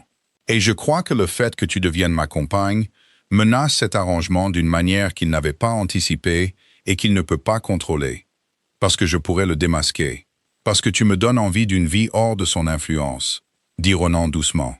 Pour la première fois en 30 ans, je veux quelque chose pour moi que Cassian n'a pas choisi pour moi d'abord. Cela seul est peut-être plus dangereux pour lui que n'importe quel secret que tu pourrais découvrir. Saryn tendit la main vers la sienne, et le lien s'enflamma, chaud, entre eux. Stable, d'une manière qui semblait à ce moment-là la seule chose solide dans un château construit sur un sol mouvant. Quoi qu'il arrive, dit-elle, nous y ferons face ensemble. C'était le marché. Ronan leva sa main à ses lèvres, ses yeux sombres et féroces. « Je t'aime, dit-il, les mots lui échappant sans le contrôle prudent qu'il gardait habituellement sur toutes les autres parties de lui-même. Je crois que c'est le cas depuis le moment où tu m'as regardé dans cette salle, sans plus aucune peur à cacher. Tu m'as donné envie de devenir un meilleur roi que celui que Cassian m'a élevé à être. » Le souffle de Saryn se coupa. « Ronan, tu n'as pas à le dire en retour, dit-il rapidement. J'avais seulement besoin que tu le saches. Quoi qu'il arrive, je t'aime aussi, dit Saryn, et les mots, une fois prononcés, se mirent en place avec la même certitude chaleureuse que le lien lui-même. Je crois que c'est le cas depuis des semaines. J'avais juste trop peur de le dire au début. Il l'embrassa alors, lentement et sûrement. Et pendant un instant suspendu, le danger qui se rassemblait au-delà des murs de la tour sembla très lointain. Il ne pouvait pas rester loin longtemps. 3 jours plus tard, une lettre arriva du village de Sarin. Elle n'était pas portée par Bran, mais par un cavalier inconnu qui la livra avec une urgence inhabituelle. Il partit avant que quiconque ne puisse l'interroger. La main de Sarin trembla en brisant le sceau. « Sarin, des hommes sont venus poser des questions sur toi. Sur où tu étais allé, avec qui tu étais maintenant. Ils ont dit qu'ils venaient du château, mais les hommes de Bran n'en savent rien. Wyn a peur. Moi aussi. S'il te plaît, s'il y a un danger, dis-le nous. La vieille marin, la guérisseuse. » Sarin leva les yeux vers Ronan, la lettre tremblant dans sa main. « Quelqu'un pose des questions sur moi dans mon village. Quelqu'un qui prétend venir de votre château. » L'expression de Ronan s'assombrit instantanément. « Cashen, vous n'en êtes pas certain. Je sais qu'il a un mobile, et je sais que les hommes de Bran n'ont envoyé aucun cavalier de ce genre. » Ronan était déjà en mouvement, appelant Bran avant d'avoir complètement traversé la pièce. « S'il ne peut pas t'atteindre ici sous ma protection, il cherchera un autre moyen de briser le lien avant qu'il ne s'établisse complètement. Ta sœur. » Non, le mot sortit de la bouche de Saryn avant qu'il ne puisse finir sa pensée. « Ronan, s'il s'en prend à Wyn, il ne l'atteindra pas, » dit Ronan, lui saisissant les épaules, ses yeux pâles féroces de promesse. « Je te le jure maintenant sur mon sang, de la même manière que j'ai juré de la guérir la première fois. Je ne le laisserai pas toucher ce qui est à nous. » À nous, le mot atterrit quelque part de profond et de non gardé dans la poitrine de Sarin, même à travers la peur. Bran arriva en quelques minutes, déjà habillé pour le voyage. « Mon roi, prends tes cavaliers les plus rapides jusqu'au village de Sarin ce soir, » ordonna Ronan. « Amène sa sœur ici au château sous bonne garde. Je ne veux aucune explication offerte à quiconque en dehors de notre cercle de confiance. Pas même à Wyn elle-même, jusqu'à ce que nous comprenions exactement ce que Cashen prépare. Tout de suite, mon roi. » Alors que Bran disparaissait pour rassembler ses hommes, Ronan se retourna vers Sarin, son sang-froid se fissurant légèrement sur les bords. « J'aurais dû agir contre lui dès que j'ai trouvé ce registre. J'ai hésité parce qu'il m'a élevé. Parce qu'une partie stupide de moi espérait encore que je me trompais à son sujet. Cette hésitation nous a peut-être coûté un temps que nous n'avions pas. Vous n'auriez pas pu savoir qu'il s'en prendrait à Wyn, dit Sarin, bien que la peur dans sa propre voix trahisse le peu de réconfort que les mots leur offraient. J'aurais dû supposer le pire de lui depuis le début, dit Ronan sombrement. Cashen a passé 30 ans à m'apprendre jusqu'où il est prêt à aller pour garder son pouvoir. J'ai simplement refusé jusqu'à présent de croire que j'étais inclus dans cette leçon. Saryn s'approcha, prenant ses mains dans les siennes, les ancrant tous les deux. Alors arrêtons de refuser de le croire. Mettons fin à cela ensemble et correctement, avant qu'il n'ait la chance de nous prendre quoi que ce soit d'autre. Ronan baissa les yeux sur elle, quelque chose de féroce et de déterminé s'installant derrière ses yeux. Ensemble, acquiesça-t-il. Ça se termine bientôt, Saryn, d'une manière ou d'une autre. Aucun d'eux ne savait encore à quel point cette fin était proche, ni combien elle exigerait d'eux avant d'arriver enfin. Wyn arriva au bastion d'Ashville 2 nuits plus tard, pâle de confusion et d'épuisement du voyage précipité, mais entière et indemne. Un soulagement si complet que Saryn faillit pleurer au moment où elle vit le visage familier de sa sœur dans la cour. « Saryn, que se passe-t-il » demanda Wyn, serrant fermement les mains de sa sœur, dès que les gardes leur permirent un moment privé. Des hommes sont venus au village poser des questions. Puis des cavaliers armés sont arrivés en disant que nous devions partir immédiatement, que ce n'était pas sûr. Et ce château. Elle regarda autour d'elle, observant les murs de pierre imposants, les loups en armure postés à chaque couloir. Sarin, où étais-tu exactement ces derniers mois? Il n'y avait plus de version de la vérité à adoucir. Saryn prit une profonde inspiration et raconta tout à sa sœur. Le rite de la lune creuse, la meute vaine, le lien, Ronan, tout.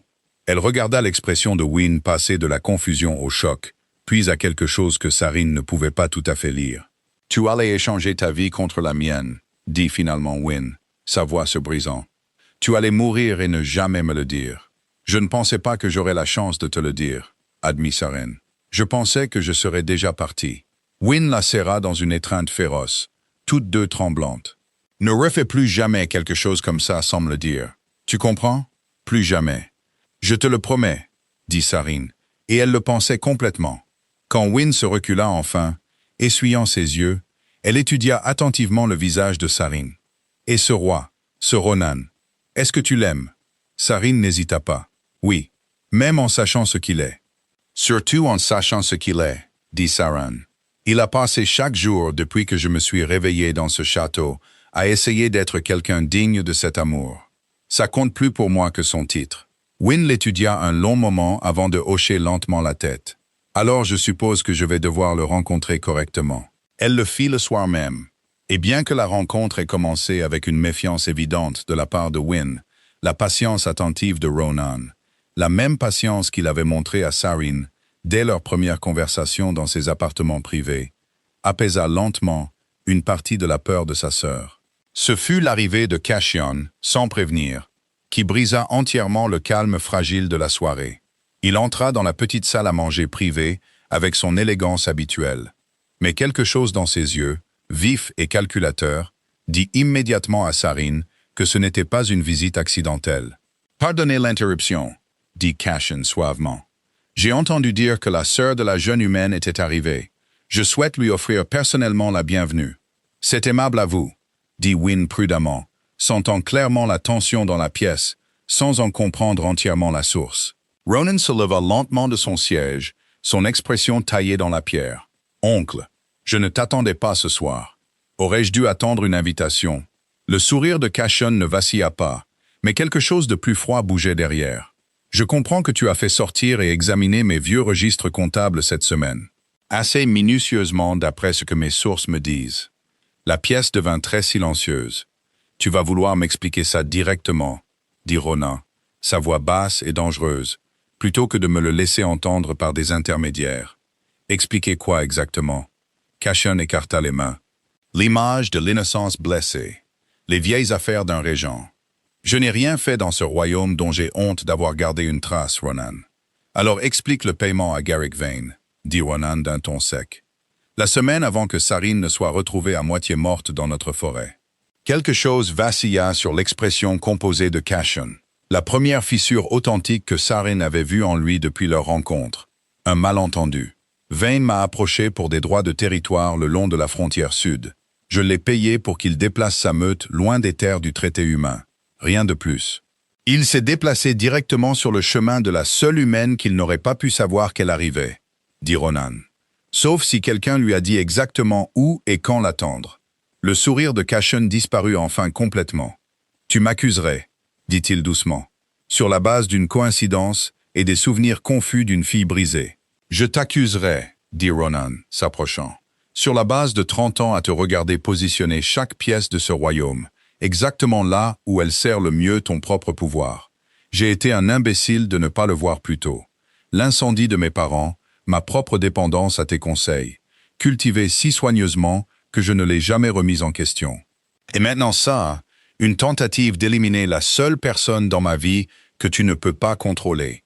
Tout ce que j'ai fait, dit Cassian, sa voix s'élevant pour la première fois, vive avec quelque chose qui ressemblait enfin à de la vraie peur. Je l'ai fait pour protéger ce royaume. Tes parents étaient faibles, Ronan. Ils auraient ouvert nos frontières à des traités humains qui auraient détruit tout ce que notre lignée a construit.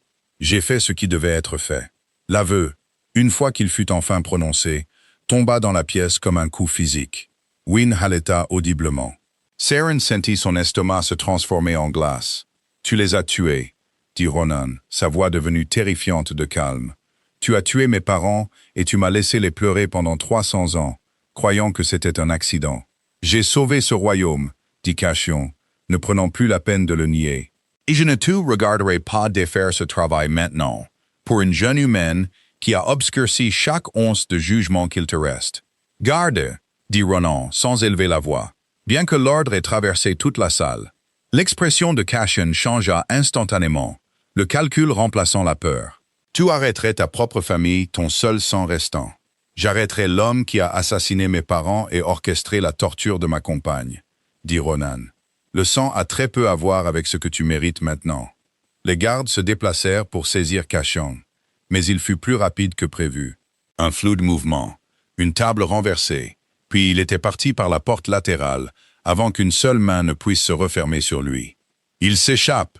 cria Bran, déjà en mouvement. « Sécurisez le château !» ordonna Ronan, sa voix portant facilement par-dessus le chaos. « Personne ne quitte ces murs sans mon ordre direct. Bran, prends la moitié de la garde et trouve-le. Il ne quitte pas Asheville vivant pour menacer quiconque d'autre que j'aime. » Seren serra Wyn contre elle, toutes deux tremblantes, alors que la salle autour d'elle éclatait en un mouvement organisé et urgent. « C'est loin d'être fini, n'est-ce pas ?» dit Wyn doucement. Seren regarda vers la porte par laquelle Cashen avait disparu, une angoisse froide et lourde s'installant dans sa poitrine. « Non, dit-elle, je ne pense pas. » Cashen ne courut pas loin. Le matin, la nouvelle parvint à Ronan que son oncle s'était barricadé dans l'ancienne tour de guet sud. Une structure en ruine au bord des frontières d'Asheville, abandonnée depuis des décennies, mais toujours reliée par de vieux tunnels à la forêt au-delà. C'était, réalisa Ronan sombrement, exactement le genre d'endroit qu'un loup, avec 30 ans de manœuvres politiques derrière lui, choisirait. Un lieu que lui seul connaissait assez bien pour défendre et pour s'échapper si nécessaire. Il ne se cache pas simplement, rapporta Bran, essoufflé par le trajet de retour. Il a des hommes avec lui, des loyalistes qui doivent leur position à son patronage au fil des ans. Peut-être une douzaine, armés et prêts. Une douzaine contre toute ma garde, dit Ronan. Il sait que ce n'est pas un combat qu'il peut gagner. Alors peut-être que gagner n'a jamais été son plan, dit Saryn doucement, une froide prise de conscience s'installant en elle. Peut-être qu'il a seulement besoin d'assez de temps et de chaos pour finir ce qu'il a commencé. Les yeux de Ronan se posèrent sur les siens, la compréhension naissant en même temps que l'effroi. « Wyn, moi, » dit Saryn, sa voix tendue par une peur qu'elle combattait durement pour contrôler. « Il a toujours un mobile pour éliminer la seule personne qui pourrait briser ma résolution de rester. Ou pire, pour l'utiliser directement contre toi. Pour te forcer à choisir entre le royaume et les gens que tu aimes. Il ne l'atteindra pas, » dit Ronan immédiatement. « Je triplerai sa garde personnellement s'il le faut. » C'est peut-être exactement la réaction sur laquelle il compte, dit Saryn lentement, reconstituant le puzzle au fur et à mesure qu'elle parlait. Attirer ton attention et ta garde vers la défense ici, pendant qu'il utilise les tunnels sous la tour de guette pour passer ta frontière entièrement. Ou, elle s'arrêta, une pensée plus froide se formant. Ou il veut que tu viennes à lui, pour t'attirer personnellement loin de la protection du château, pendant que ses hommes s'occupent du reste. La mâchoire de Ronan se serra, alors que la stratégie se mettait en place, de plus en plus laide à chaque seconde qui passait. Il essaie de nous diviser, de me forcer à choisir entre l'affronter moi-même et rester ici pour garder ce qui reste de ma famille. Alors ne le laisse pas t'imposer le choix, dit Saryn. Envoie Bran et la garde pour sécuriser Wyn. Absolument, ici, entre ces murs. Et emmène-moi avec toi à la tour de guet. Absolument pas. Le refus fut instantané, vif et inébranlable. Je ne te livrerai pas directement entre les mains de l'homme responsable de ce qui t'est arrivé la première fois. Il ne va pas s'arrêter, Ronan, dit Saryn, lui saisissant le bras, le forçant à la regarder complètement. Pas tant que tu n'auras pas mis fin à ça. Ou lui. Et je refuse de rester en sécurité derrière ces murs pendant que tu marches seul vers le danger. Parce que tu essaies de me protéger d'un combat qui nous a déjà trouvés tous les deux. Saryn, je ne suis pas la même fille que la meute Vayne a traînée dans cette forêt, dit-elle avec ferveur. J'ai passé 3 mois à apprendre ce royaume. À t'apprendre, à apprendre exactement à quel point je suis prête à me battre pour ce que nous avons construit. Laisse-moi me tenir à tes côtés, s'il te plaît. Ronan scruta son visage pendant un long moment silencieux, luttant visiblement contre chaque instinct protecteur que 300 ans de royauté avaient ancré en lui. S'il t'arrive quoi que ce soit, dit-il finalement, sa voix rauque, je ne sais pas ce qu'il restera de moi après. Alors faisons en sorte que rien n'arrive, dit Saryn. Ensemble.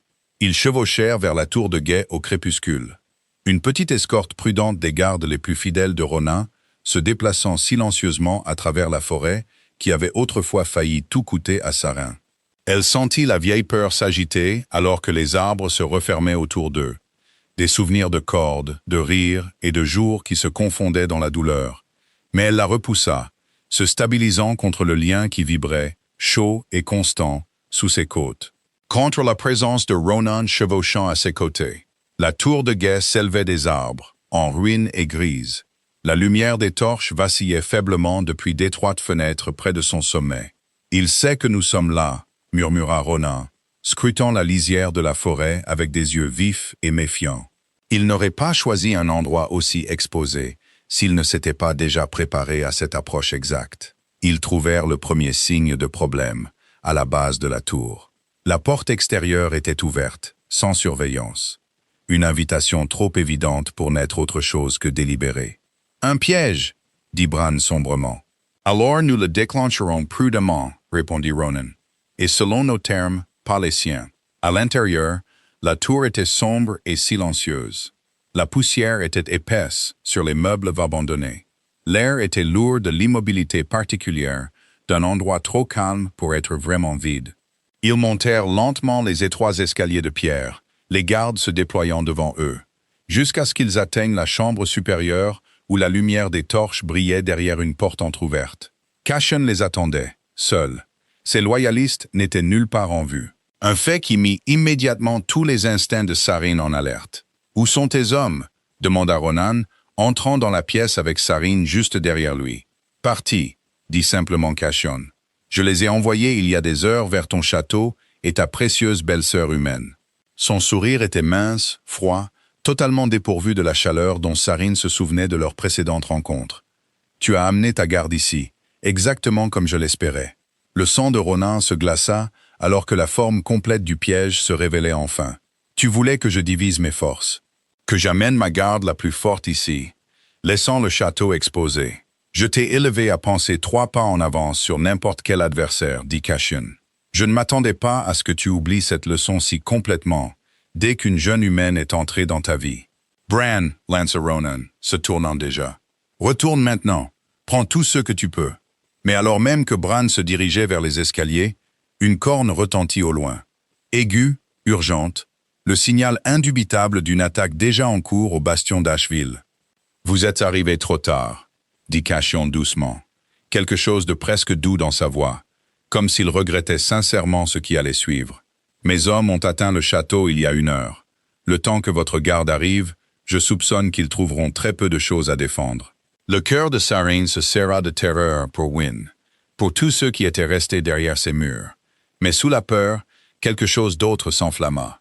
Une colère froide et claire qu'elle ne s'était pas autorisée à ressentir pleinement depuis la nuit où la meute Vayne avait posé les mains sur elle. « Vous avez tout planifié », dit-elle en s'avançant malgré la main de Ronan qui se resserrait en avertissement sur son bras. « L'incendie qui a tué ses parents, la meute Vayne, ce piège, tout ça, juste pour garder un pouvoir que vous n'aviez jamais le droit de détenir.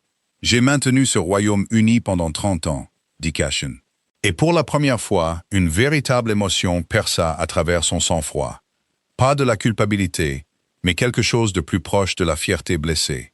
J'ai tout donné pour protéger Ashville, et je ne le regarderai pas s'effondrer maintenant parce que mon neveu est tombé amoureux d'une fragile jeune humaine. Elle sera morte dans un siècle, tandis qu'il continuera pendant encore 1000 ans, la pleurant comme il pleure encore ses propres parents. Ce n'est pas à toi de faire ce choix, dit Ronan, sa voix un grognement bas et dangereux, le loup sous sa peau se manifestant visiblement. Ce n'a jamais été ton choix. Peut-être pas, acquiesça doucement Cashen, mais j'ai l'intention de m'assurer que cela devienne sans importance. Il bougea vite, plus vite que les yeux de Saryn ne pouvaient le suivre. Et dans l'espace d'une respiration, une lame était dans sa main, se dirigeant déjà vers elle. Ronan bougea plus vite. Le corps de Ronan percuta celui de Saryn, la poussant sur le côté, hors de la trajectoire de la lame, et le son qui s'échappa de sa gorge alors que le couteau de Cashen attrapait son épaule à la place, fut quelque chose que Saryn entendrait dans ses cauchemars pendant des années.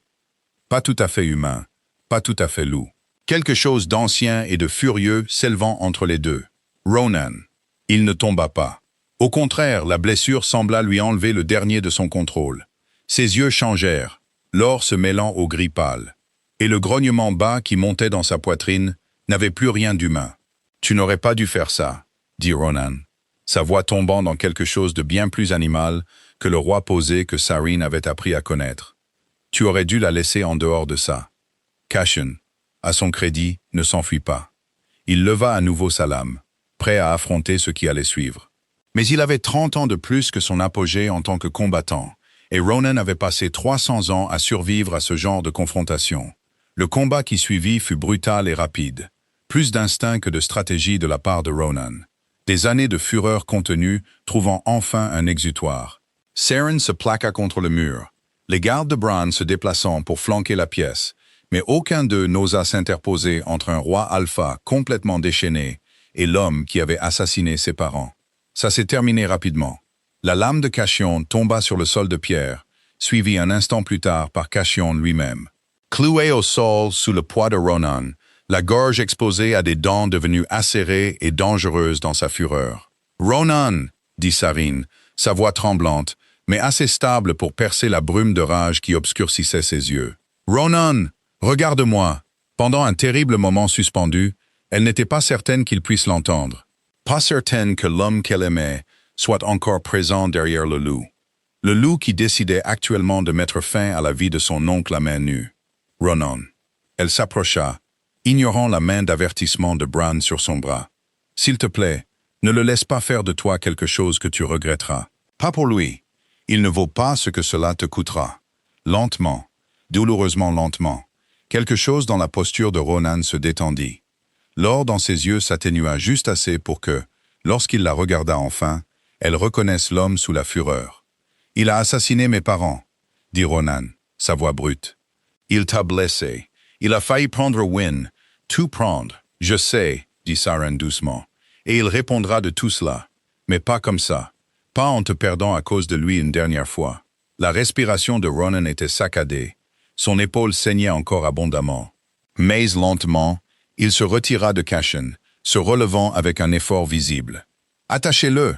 ordonna Ronan à Bran, sa voix retrouvant une partie de son commandement habituel, bien qu'elle tremble encore légèrement sur les bords. Il répondra devant le conseil au complet pour ce qu'il a fait. Chaque crime, chaque année. Dans ton château, crasha Cashen depuis le sol, une dernière tentative désespérée de levier.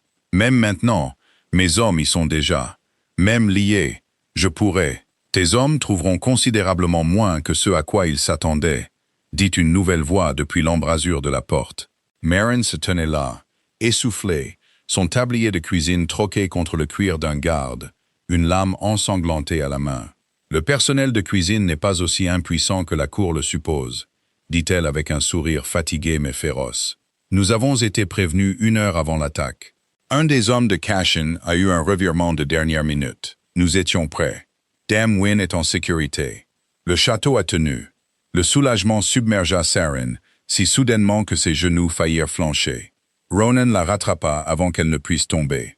Sa propre douleur visiblement oubliée face à son épuisement. « Wyn, respire Sarine, elle est vraiment en sécurité. »« Secouée mais indemne », confirma Meryn. « Elle s'est battue plus durement que la plupart des soldats entraînés, d'après ce que j'ai entendu.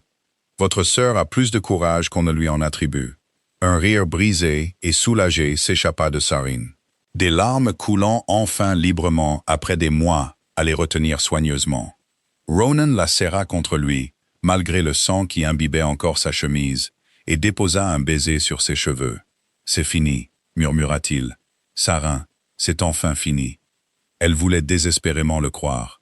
Mais en regardant Cashen, lié et silencieux sur le sol, ses yeux brûlant encore de la haine particulière d'un homme qui avait tout perdu ce qu'il avait passé 30 ans à construire, elle comprit. Cette fin ne serait pas la chose propre et simple qu'ils avaient espérée. Certains coups, apprenait-elle, ne se payaient pas tous en même temps. Ils arrivaient lentement, dans le calme après la bataille, quand il ne restait plus rien pour détourner l'attention de ce qui avait été vraiment perdu. Le procès du conseil, pour Cashen Thorne, dura 3 jours. Saren assista à chaque heure, assise à côté de Ronan. Il écoutait, les yeux secs et rigides, 30 ans de sa propre vie, entièrement réécrits par la vérité. L'incendie qui avait tué ses parents. La manipulation prudente et patiente d'un jeune roi en deuil pour le rendre dépendant de l'homme, même responsable de son chagrin. L'ordre qui avait envoyé les renégats de Garrick Vane dans la forêt au moment exact où Sarine traversait la frontière. Pas par coïncidence, mais par dessein. Destiné soit à l'éliminer, soit au moins à s'assurer que Ronan ne découvre jamais le réconfort d'un lien de compagnon que Cachion ne pouvait pas contrôler. Cashen n'offrit aucune autre défense, quand le Conseil rendit enfin son jugement, exilé au-delà des frontières d'Asheville, dépouillé de son rang et de son nom, Interdit de jamais revenir en territoire loup, il l'accepta en silence. Quelque chose de vide et de vaincu remplaçant le calcul aiguisé qu'il avait autrefois défini. Ronan n'assista pas au départ final de son oncle des portes du château. Certaines blessures, Sarine le comprit sans qu'on ait besoin de le lui dire, ne guérissaient pas simplement parce que la justice avait techniquement été rendue. « Est-ce que tu le regrettes ?» lui demanda-t-elle doucement ce soir-là, alors qu'ils étaient assis ensemble dans la tour sous les étoiles sculptées. L'épaule de Ronan était enfin guérie, mais l'ombre de la blessure était encore visible dans la tension qu'il portait. De ne pas l'avoir tué, je veux dire, quand tu en as eu l'occasion. « Non, » dit Ronan après un long moment de réflexion. « J'ai failli devenir exactement ce qu'il a toujours cru que les loups comme moi étaient destinés à être. Des créatures entièrement gouvernées par la fureur, sans rien d'autre pour nous guider. » Il la regarda, quelque chose de doux perçant à travers l'épuisement dans ses yeux. « C'est toi qui as arrêté ça, pas le conseil, pas Bran. Toi, tu te serais arrêté toi-même finalement, dit Sarine. Je suis juste arrivé la première. Peut-être, admit Ronan. Ou peut-être que c'est simplement ce qu'un lien comme le nôtre est censé faire, nous empêcher de devenir les pires versions de ce que nous pourrions être. » Saren se pencha contre lui et il passa un bras autour d'elle. Tous deux silencieux sous les fausses étoiles pendant un long moment. « Wyn veut rester, » dit Saren finalement. Elle m'a dit ce matin qu'elle s'était attachée à Maren, et encore plus à l'idée de se former comme guérisseuse sous la direction du médecin de la cour. Elle dit que le village n'avait de toute façon plus grand-chose pour elle. Alors elle est la bienvenue aussi longtemps qu'elle le souhaitera, dit Ronan. Ce château pourrait bien utiliser plus de gens assez courageux pour mener une guerre avec des couteaux de cuisine et une pure obstination. Sarine rit doucement. Une partie de la lourdeur de la semaine passée s'allégeant enfin de sa poitrine. 3 mois sont passés depuis longtemps maintenant, dit Ronan doucement après un moment. Sa voix était prudente, d'une manière qui lui indiquait exactement combien de réflexions il avait mis à aborder le sujet. « Tu ne m'as jamais donné ta réponse. Si tu souhaitais rester, ou si tu souhaitais que je t'aide à briser le lien, comme je l'avais juré. » Sarine se redressa pour le regarder correctement, cherchant son visage familier. Les traits vifs qu'elle avait autrefois trouvés terrifiants lui semblaient maintenant simplement être chez elle. « Je pense, dit-elle lentement, que j'ai répondu à cette question il y a des semaines dans la bibliothèque.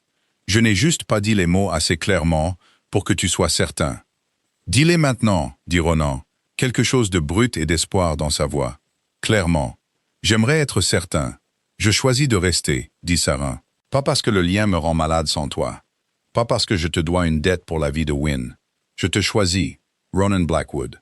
Parce que quelque part entre une fille brisée traînée devant ton trône et ce moment précis, je suis tombée amoureuse de l'homme prêt à devenir quelqu'un digne de cet amour. Je choisis l'éternité, si tu veux encore de moi. » Quelque chose dans l'expression de Ronan se brisa complètement. Tout le contrôle prudent de 300 ans s'effondrant d'un coup. Je n'ai rien voulu d'autre depuis le moment où tu m'as regardé sans plus aucune peur à donner. Il l'embrassa alors, lentement et sûrement, le lien entre eux chantant, chaud et complet. Ce n'était plus un piège qu'il craignait, mais un choix qu'ils faisaient tous les deux enfin librement. 2 ans plus tard, Sarine Blackwood parcourait les couloirs du bastion d'Asheville, avec une confiance que la jeune fille effrayée et brisée autrefois traînée devant son trône aurait à peine reconnue. Elle avait été transformée 6 mois plus tôt. Un choix fait les yeux ouverts et en pleine conscience de tout ce que cela signifiait. La force qui coulait maintenant dans ses veines. L'immortalité qui s'étendait devant elle aux côtés de l'homme qu'elle aimait. La permanence d'un lien qu'aucun d'eux n'avait demandé, mais que tous deux avaient finalement choisi de tout leur cœur. Wyn vivait toujours au château, maintenant une apprentie guérisseuse compétente sous la direction attentive du médecin de la cour. Son amitié avec Marin s'était transformée en quelque chose que ni l'une ni l'autre ne prenait plus la peine de nier. Bran, bourru comme toujours, avait pris l'habitude d'enseigner à Wyn les bases de l'autodéfense pendant ses rares heures libres. Bien qu'il se plaigne bruyamment tout le temps de la rapidité avec laquelle elle dépassait ses attentes. Asheville elle-même avait changé aussi. Ronan avait utilisé la vérité sur les crimes de Cashen pour faire passer des réformes que son oncle aurait bloquées pendant un autre siècle. Des traités avec les royaumes humains basés sur l'honnêteté plutôt que sur la peur. Des protections contre le genre d'exploitation que l'ancien rite de la lune creuse avait autrefois représenté. Sarine était devenue sa voix dans une grande partie de ce travail. Une reine qui comprenait assez bien les deux mondes pour aider à combler l'espace entre eux. Elle trouva Ronan dans leurs appartements communs ce soir-là, examinant des rapports à la lueur des bougies.